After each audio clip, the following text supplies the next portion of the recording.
SoFi reported their Q3 numbers earlier this week, and honestly, this is the kind of quarter that makes you remember why you're holding this stock through all the noise. $950 million in adjusted net revenue, up 38% year over year, eighth consecutive quarter of GAAP profitability, and they raised full-year EPS guidance from 31 cents to 37 cents, which is actually above where the street was.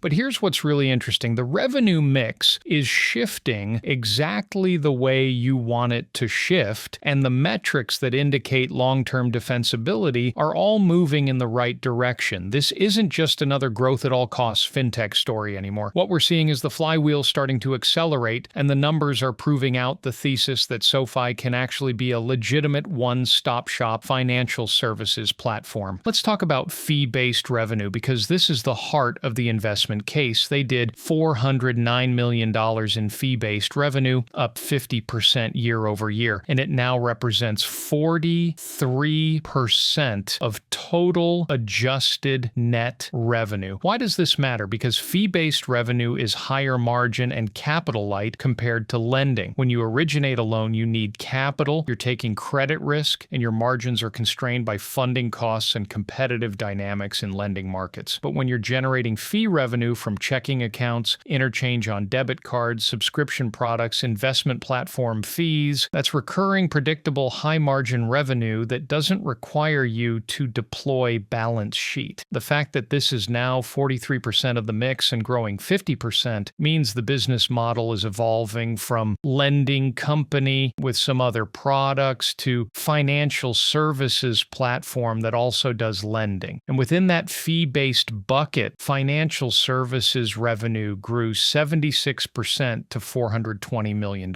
That's the SoFi money accounts, the credit cards, the investment products, all the stuff that creates stickiness and cross-sell opportunities. The technology platform did $115 million, which includes Galileo powering other fintechs, and the big news this quarter about powering Southwest Airlines' Rapid Rewards program. That Southwest deal is actually a pretty significant validation because it shows enterprise customers trust Galileo to handle mission-critical financial infrastructure for tens of millions of users. The member growth story continues to be impressive. They added 905,000 new members in Q3, bringing the total to 12.6 million, which is 35% growth year over year. But the more important metric is the cross-buy rate hitting 40%, up from 35% last quarter. This is the fourth consecutive quarter where cross-buy has increased, and it's the clearest indicator that the one-stop shop model is actually working. When someone opens a SoFi money account and then adds an investment account, then gets a personal loan, then starts using the credit card, each additional product increases lifetime value and reduces churn because switching costs go up. You're not going to leave SoFi if you've got your checking, savings, investing, and borrowing all in one place. That 40% cross-buy rate means the average member has 1.4 products, and there's still massive room to expand that. Products grew to 18.6 million, up 1.4 million in the quarter, which is 36% growth. The unit economics on acquiring members and then cross-selling them into additional products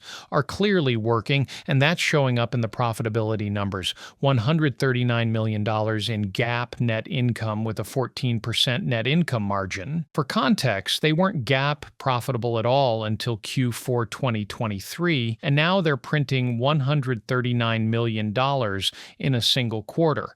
Credit performance deserves attention because this is where a lot of people were worried about SoFi earlier this year. Personal loan net charge-offs came in at 2.60%, down 23 basis points from last quarter. CEO Anthony Noto called credit performance excellent, and the portfolio is performing better than it was even a quarter ago, despite the macro uncertainty. This matters because SoFi's loan book is primarily personal loans to higher income, higher credit score borrowers. Their average member makes around $160,000 per year, so they're not as exposed to subprime consumer stress as some other lenders, but they're also not immune to macro deterioration. The fact that charge-offs are actually improving while they're growing originations to a record $9.9 billion tells you you the underwriting is solid and they're not loosening standards to chase volume. The loan platform business did $3.4 billion in originations, which is up over $900 million from Q2. This is where they're originating loans and selling them to other institutions rather than holding everything on balance sheet. And it's another way to generate fee income without deploying capital. The LPB strategy reduces concentration risk and improves capital efficiency, which is smart as they scale. The crypto opportunity is setting up to be a meaningful catalyst over the next 6 to 12 months. They're on track to launch crypto trading by end of 2025, and they announced the SoFi USD stablecoin coming in the first half of 2026. Now, crypto product launches from traditional finance companies have been hit or miss. Robinhood crushed it with crypto. PayPal's been growing their crypto business steadily, but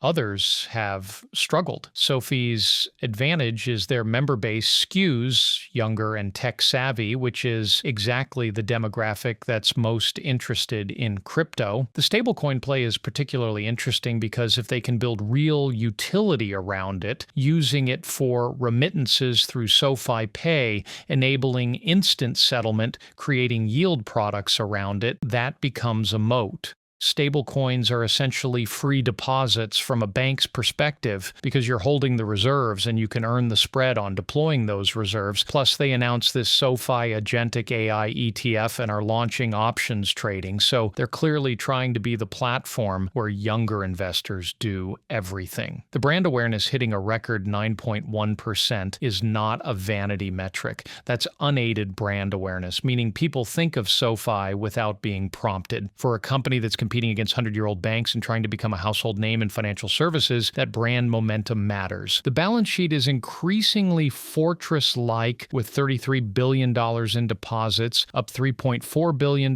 quarter over quarter, and tangible book value at $7.2 billion, which has more than doubled over 2 years. This is what gives them the funding base to keep originating loans profitably, even if capital markets get choppy. Traditional banks raise deposits by having branches everywhere. SoFi raises deposits by offering a competitive yield and integrating it into the member experience through direct deposit switching and the overall platform. The deposit growth gives them flexibility to either hold more loans on balance sheet if securitization markets tighten, or to continue the capital-light strategy through LPB when conditions are favorable. The raised guidance for full-year adjusted EBITDA to around $1.035 billion means they're generating serious cash now, and the adjusted EPS of 37 cents puts them on a path where the valuation multiple starts looking more reasonable as earnings compound. If they can maintain this trajectory, fee-based revenue growing 50%, member additions of 900,000 per quarter, credit quality staying solid, the 2026 numbers could be really impressive. The setup heading into the fourth quarter is strong because holiday spending typically benefits their card business, and the crypto launch could happen before year end, which would be another incremental positive. This isn't financial advice, just walking through why the Q3 results reinforce the long-term thesis. The risks are still there around macro competition, execution on crypto, but the fundamentals right now are about as good as you could hope for. Now, drop a comment and let me know what stock you want to analyze next.